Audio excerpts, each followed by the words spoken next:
What I'd like to talk about is really the biggest problems in the world. I'm not going to talk about the skeptical environmentalist. Probably that's also a good choice.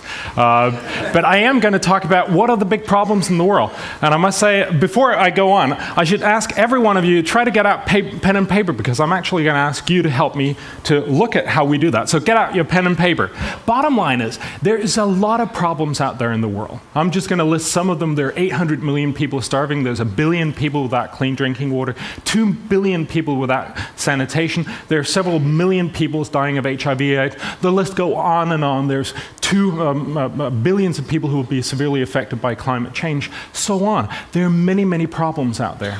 In an ideal world, we would solve them all. But we don't. We don't actually solve all problems. And if we do not, the question I think we need to ask ourselves, and that's why it's on the economy session, is to say, if we don't do all things, we really have to start asking ourselves, which ones should we solve first? And that's the question I would like to ask you. If we had, say, $50 billion over the next 4 years to spend to do good in this world, where should we spend it? We identified 10 of the biggest challenges in the world. I'll just briefly read them: climate change, communicable diseases, conflicts, education, financial instability, governance and corruption, malnutrition and hunger, population migration, sanitation, water, and subsidies and trade barriers. We believe that these in many ways encompass the biggest problems in the world. The obvious question would be to ask, what do you think are the biggest things? Where should we start on solving these problems? But that's a wrong problem to ask. That was actually the problem that was asked in Davos in January. But of course, there's a problem in asking people to focus on problems, because we can't solve problems. Really, the biggest problem we have in the world is that we all die, but we don't have a technology to solve that, right? So the point is not to prioritize problems, but the point is to prioritize solutions to problems. And that would be, of course, that gets a little more complicated. To climate change, that would be like Kyoto. To communicable diseases, it might be health clinics or mosquito nets. To conflicts, it would be UN's peacekeeping forces, and so on. The point that I would like to ask you to try to do is just, in 30 seconds, I know this is, in a sense, an impossible task, write down what you think is probably some of the top priorities. And also, and that's of course where economics gets evil, to put down what are the things we should not do first, what should be at the bottom of the list. Please, just take 30 seconds, perhaps talk to your neighbor and just figure out what should be the top priorities and the bottom priorities of the solutions that we have to the world's biggest issues. The amazing part of this process, and of course, I mean, I would love to, I only have 18 minutes, so I've already given you quite a substantial amount of my time, right? I'd love to go into and get you to think about this process, and that's actually what we did, and I also strongly encourage you, and I'm sure we'll also have these discussions afterwards, to think about how do we actually prioritize. Of course, you have to ask yourself, why on earth was such a list never done before? And one reason is that prioritization is incredibly uncomfortable. Nobody wants to do this. Of course, every organization would love to be in the top of such a list, but every organization would also hate to be not in the top of the list. And since there are many more not number one spots on a list than there is number ones, it makes perfect sense not to want to do such a list. We've had the UN for almost 60 years, yet we've never actually made a fundamental list of all the big things that we can do in the world and said, which of them should we do first? So it doesn't mean that we are not prioritizing. Any decision is a prioritization, so of course we're still prioritizing, if only implicitly, and that's unlikely to be as good as if we actually did the prioritization and went in and talked about it. So what I'm proposing is really to say that we have, for a very long time, had a situation where we've had a menu of choices. There are many, many things we can do out there, but we've not had the prices nor the sizes. Right? We have not had an idea. Imagine going into a restaurant and getting this big menu card, but you have no idea what the price is. You know, you have a pizza, you have no idea what the price is. It could be $1, it could be $1,000, it could be a family-sized pizza, it could be a very individual-sized pizza. Right? We'd like to know these things, and that is what the Copenhagen Consensus has really tried to do, to try to put prices on these issues. And so basically, this has been the Copenhagen Consensus process. We got 30 of the world's best economists, 3 in each area. So we have 3 of the world's top economists write about climate change. What can we do? What will be the cost and what will be the benefit of that? Likewise, in communicable diseases, 3 of the world's top experts saying, what can we do? What will be the price? what should we do about it, and what will be the outcome, and so on. Then we had some of the world's top economists, 8 of the world's top economists, including 3 Nobel laureates, meet in Copenhagen in May 2004. We called them the Dream Team. The Cambridge University Press decided to call them the Real Madrid of economics. That works very well in Europe, but it doesn't really work over here. And what they basically did was come out with the prioritized list. And then you ask, why economists? And of course, I'm very happy you asked that question, because that's a very good question. The point is, of course, if you want to know about malaria, you ask a malaria expert. If you want to know about climate, you ask a climatologist.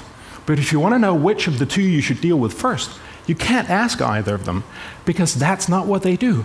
That is what economists do. They prioritize. They make that, in some ways, disgusting task of saying, which one should we do first and which one should we do afterwards? So this is the list, and this is the one I'd like to share with you. Of course, you can also see it on the website, and we'll also talk about it more, I'm sure, as the days goes on. They basically came up with a list where they said there were bad projects, basically projects where if you invest $1, you get less than $1 back. Then there's fair projects, good projects, and very good projects. And of course, it's a very good project we should start doing. I'm going to go from backwards so that we end up with the best projects. These were the bad projects. As you might see, the bottom of the list was climate change. Now, this offends a lot of people. And that's probably one of the things why people will say I shouldn't come back either. And I'd like to talk about that because that's really curious.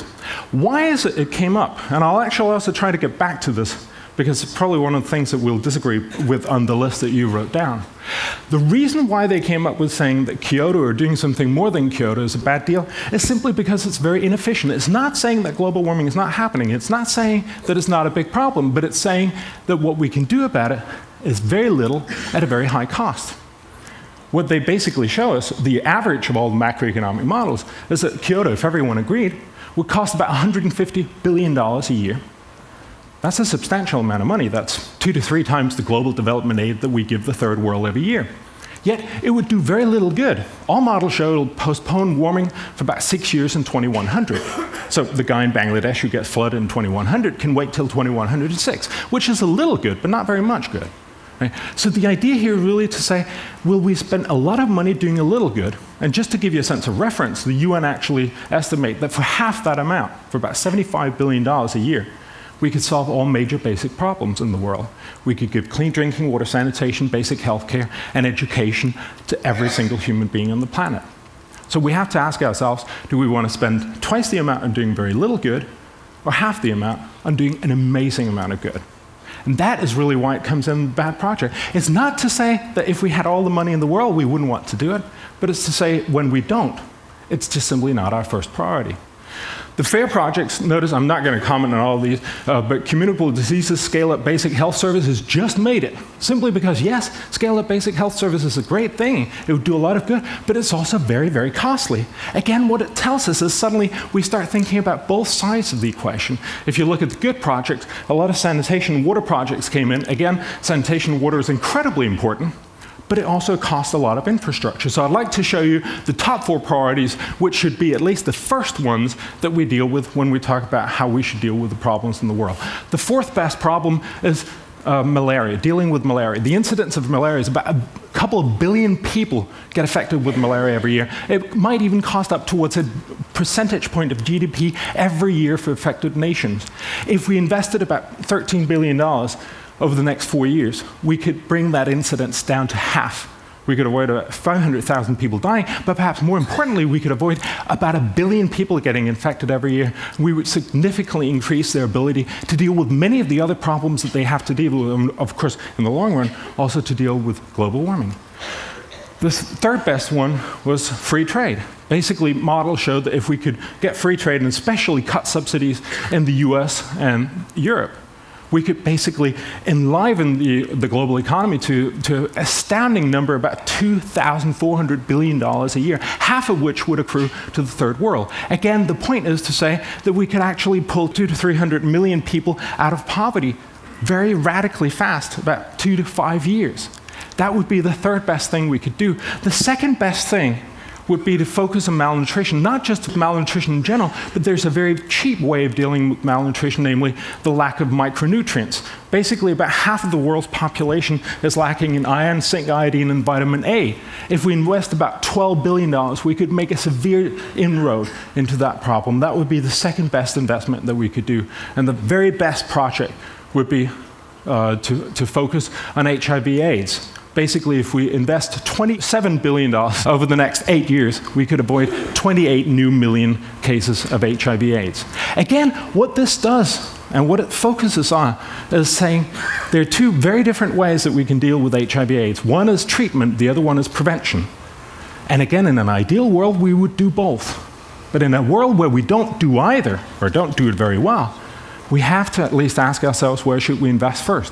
And treatment is much, much more expensive than prevention. So basically what this focuses on is saying we can do a lot more by investing in prevention. Basically, for the amount of money that we spend, we can do X amount of good in treatment and 10 times as much good in prevention. So again, what we focus on is prevention rather than treatment at the first rate. What this really does is that it makes us think about our priorities. I'd like to have you look at your priority list and say, did you get it right, or did you get close to what we came up with here? Well, of course, one of the things is climate change again. I find a lot of people find it very, very unlikely that we should do that. We should also do climate change, if no other reason, simply because it's such a big problem. But of course, we don't do all problems. There are many problems out in the world. And what I want to make us sure of is, if we actually focus on problems, that we focus on the right ones, the ones where we can do a lot of good rather than a little good.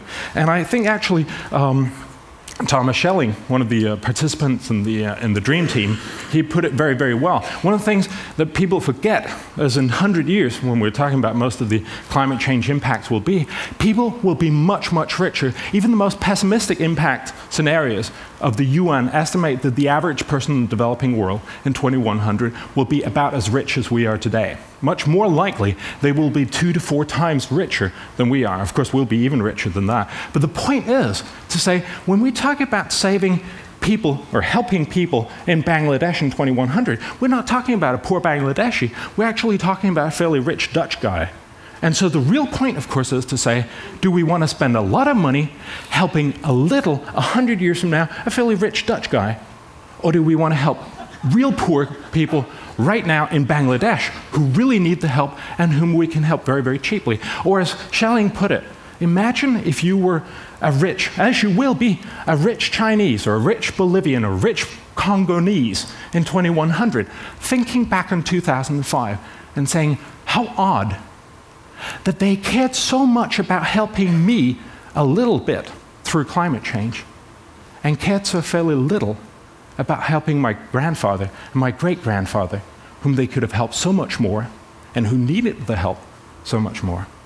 So I think that really does tell us why it is we need to get our priorities straight, even if it doesn't accord to the typical way we see this problem. Of course, that's mainly because climate change has good pictures. We have, The Day After Tomorrow. It looks great, right? It's a good film in the sense that I certainly want to see it, right? But don't expect Emmerich, to cast Brad Pitt in his next movie, digging latrines in Tanzania or something. It just doesn't make for as much of a movie, right? So in many ways, I think of Copenhagen Consensus and the whole discussion of priorities as a defense for boring problems, to make sure that we realize it's not about making us feel good. It's not about making things that have the most media attention, but it's about making places where we can actually do the most good. The other objections I think are important to say is that I'm somehow, or we're somehow, positing a false choice. That of course we should do all things. In an ideal world, I certainly agree. I think we should do all things, but we don't. In 1970, the developed world decided we were going to spend twice as much as we did right now in 1970 on the developing world. Since then, our aid has halved. So it doesn't look like we're actually in the path of suddenly solving all big problems. Likewise, people are also saying, but what about the Iraq war? We spend $100 billion there. Why don't we spend that on doing good in the world? I'm all for that. If any one of you guys can talk Bush into doing that, that's fine. But the point, of course, is still to say, if you get another $100 billion, we still want to spend that in the best possible way, don't we? So the real issue here is to get ourselves back and think about what are the right priorities. I should just mention briefly, is this really the right list that we got out? You know, when you ask the world's best economists, you inevitably end up asking old white American men. And they're not necessarily, great ways of looking at the entire world. So we actually invited 80 young people from all over the world to come and solve the same problem. The only two requirements was that they were studying at the university and they spoke English. The majority of them were, of course, from developing countries. They had all the same material, but they could go vastly outside the scope of discussion, and they certainly did, to come up with their own list. And the surprising thing was that the list was very similar, with malnutrition and diseases at top and climate change at the bottom. We've done this many other times. There's been many other seminars and university students and different things. They all come out with very much the same list. And that gives me great hope, really, in saying that I do believe that there is a path ahead to get us to start thinking about priorities and saying, what is the important thing in the world? Of course, in an ideal world, again, we'd love to do everything. But if we don't do it, then we can start thinking about where should we start. I see the Copenhagen Consensus as a process. We did it in 2004. We hope to assemble many more people, getting much better information for 2008, 2012, map out the right path for the world, but also to start thinking about political triage, to start thinking about saying, let's do not the things where we can do very little at a very high cost, not the things that we don't know how to do, but let's do the great things where we can do an enormous amount of good at very low cost right now. At the end of the day, you can disagree with the discussion of how we actually prioritize these, but we have to be honest and frank about saying, if there are some things we do, there are other things we don't do. If we worry too much about some things, we end up under-worrying about other things. So I hope this will help us make better priorities and think about how we better work for the world. Thank you.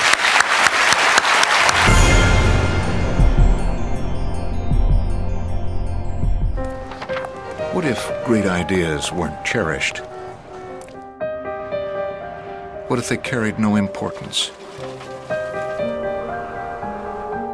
Or held no value?